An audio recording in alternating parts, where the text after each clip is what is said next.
Hello and welcome to DDOcast 298 on August 4th, 2013. On this episode, Sig, Geoff, and I are joining in on a press tour presented by Ben Schneider, Senior Content Designer of DDO, and Phil Fogerite, Systems Designer of DDO. They kindly show us around the majestic Stormhorn Mountains, their first proper wilderness area. We also get to see rugged forests, alpine streams, frozen peaks, and the new monsters that live in there. Spoiler alert, we also get to learn more about the story that governs the Stormhorn area, so and why the Netherese are there. So if you don't want to listen in, you may want to stop halfway through. Anyways, without much further ado, here is our press tour that we present to you in a slightly edited format because, well, we promised we wouldn't show everything. So here you go. Thanks for listening. Just to get ourselves oriented, we're on the bridge going out of Evening Star, which is one of the sort of iconic classic villages in Cormyr where we sell our Forgotten Realms content. And we're headed to the Stormhorn Mountains, which are sort of the upper border of Cormyr. And unlike almost all the rest of Cormyr, they're normally kind of wild, untamed wilderness. I wonder what the character I wonder what her last name would be if we could see it.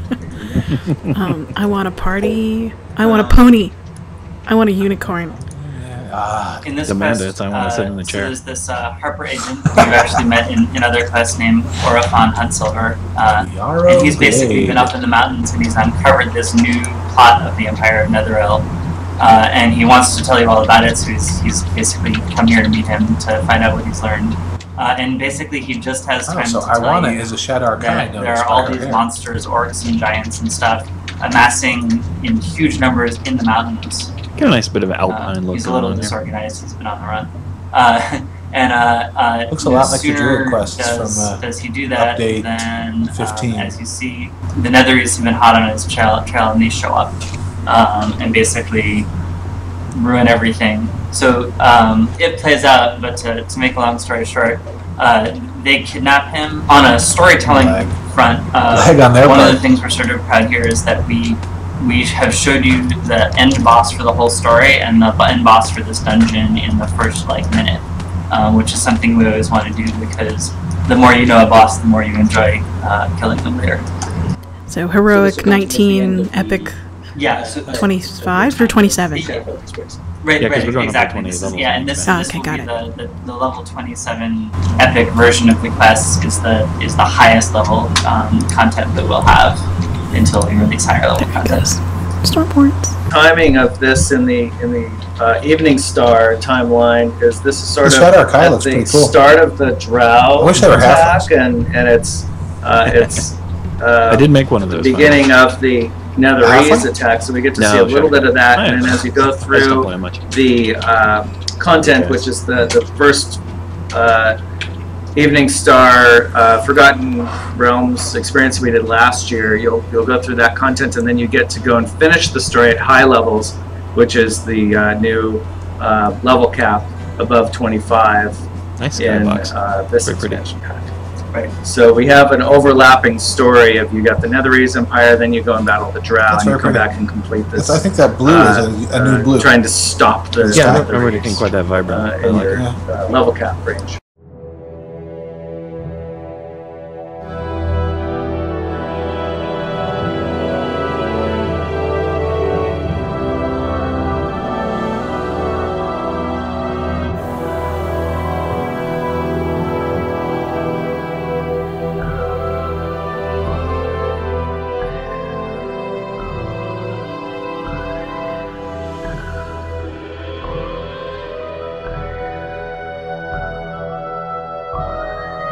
Yeah, so as you're going to see in a minute, the Stormhorns are massive mountain range. They're literally a physical boundary that most people it keeps Cormyr safe on its northern and western borders.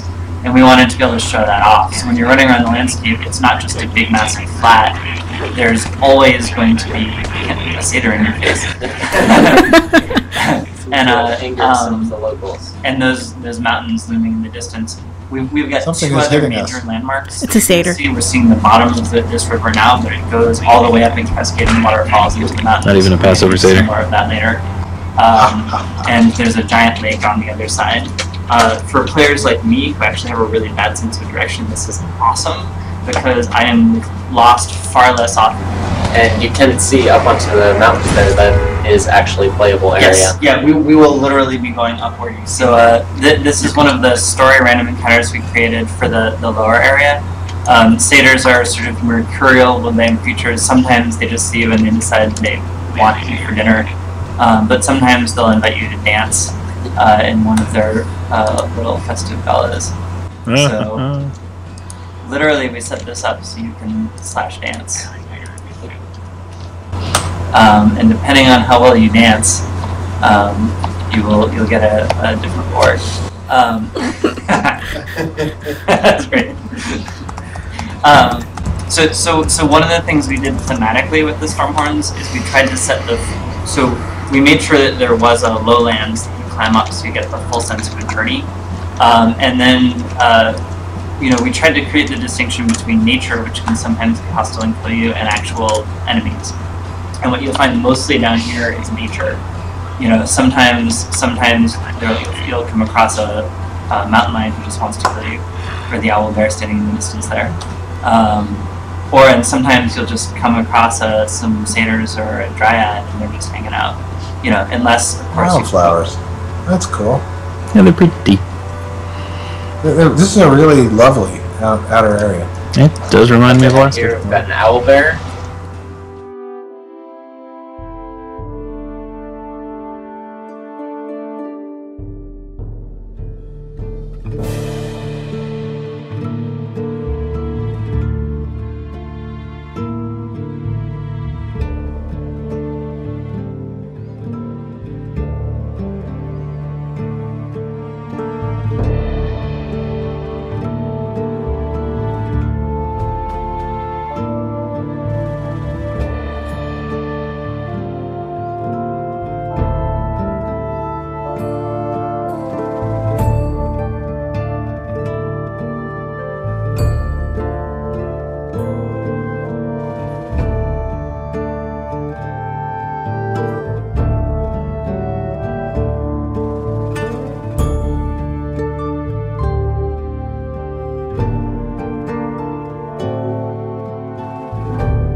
Another new monster that we've got here is the Ice Elemental.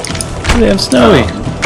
Which, instead of Earth Grab, it shoots out of those freezing spears. And the Rageful Death. So we should jump into supply of them. There's another coal eyes now. So what we've got here is a harpy with a bow and a spellcaster. The spellcasters, in addition to casting normal offensive spells at you, will occasionally trigger group harpy singing attacks, which will make your character helpless, and they all kind of combo with each other. The satyrs, few different group attacks that they can do. If you find a group with a spellcaster in it, then he will tend to give the other satyrs haste as they approach you, so that they can rush you quicker. And then shortly after, he can do like a rage type of buff. And those are both solo songs that he does. But then if you go and target the spellcasters, they will try to protect themselves by getting everybody to join in trying to make you fall asleep or dance, which they can force you to do. And the more satyrs that are around, it will debuff your saves to the different stats that are determining whether you get affected by it. Right. So just to make it clear, this is actually pretty cool stuff. This is like groups of monsters collaborating in cool ways in differently. We've got a whole bunch of new AI systems that I've been working on for a while that are helping them work together in packs more, and I'm hoping to use on a lot of other things, not just like group sound-based attacks, but more kind of group decision-making and pack behavior across the game. Different, unique gameplay style for this. It's sort of inspired by tower defense games. You have a couple minutes to prep before the supply trains come through a Tumble Rock Pass, which we'll see in a moment, and you have a bunch of things you can do to prepare for it. Those range from things like finding boulders that you can drop on the supply trains to finding somebody who will give you net traps, and there's some harpies who you can persuade to help you fight the enemy army. Gun, Geoff. You can see down in the ravine some of the paths that they'll be taking through, and as you're going up along the top here.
So we're diving down into the valley now. We persuaded them with our strength. Yes. So if somebody could run up to the ledge so we can see the boulders, that's definitely the other thing. We're going to see if we can set it up so that we have. Here we go.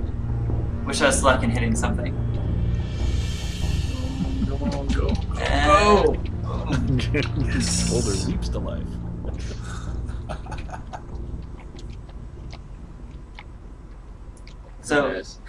So we had fun making this. Lots of strategic decisions. Pretty much what we're trying to say. Very different gameplay.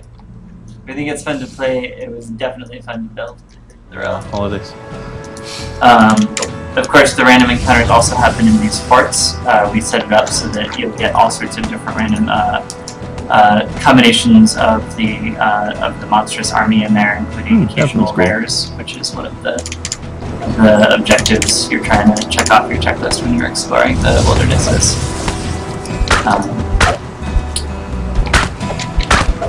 And occasionally you'll find something, mostly the army gets along, but of course giants and orcs don't always get along perfectly, so every once in a while you'll walk in and you'll see them banging on each other's heads instead of standing around waiting to kill you.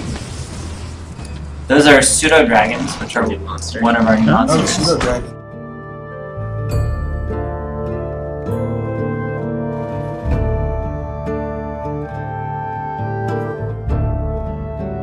Happy with how the visuals came out.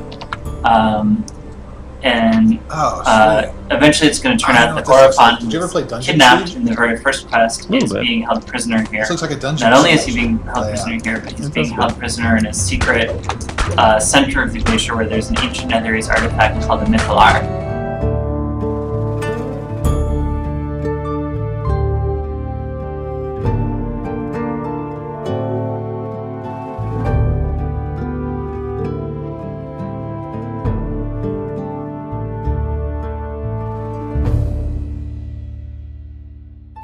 To these sort of landing spots in each campaign. They have a unique room that they can teleport to as you start your campaign.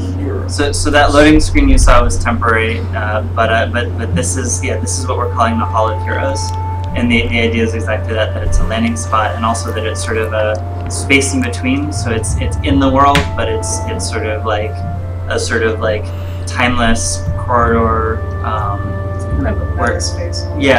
Sort of right on the edge between the world and a meta space that sort of to help bridge the gap for that idea of picking up the volume. That's pretty neat. And there's one for each realm. The one in Forgotten Realms exits into Evening Star, and the one for Eberron exits into the marketplace in Stormreach, otherwise known as your favorite hub for Eberron. And that's all we have for our tour of the Stormhorns in the new Shadowfell Conspiracy expansion pack in Dungeons & Dragons Online. Many thanks to Ben Schneider, Phil Fogerite, and of course, we'd like to thank Amanda Tolero, Jerry Cordovan, Snook, and Erik ProducerGlin for their hospitality. Feel free to drop us a question or comment at DDOcast@gmail.com or visit our website at www.DDOcast.com. Thanks a lot. See y'all next time.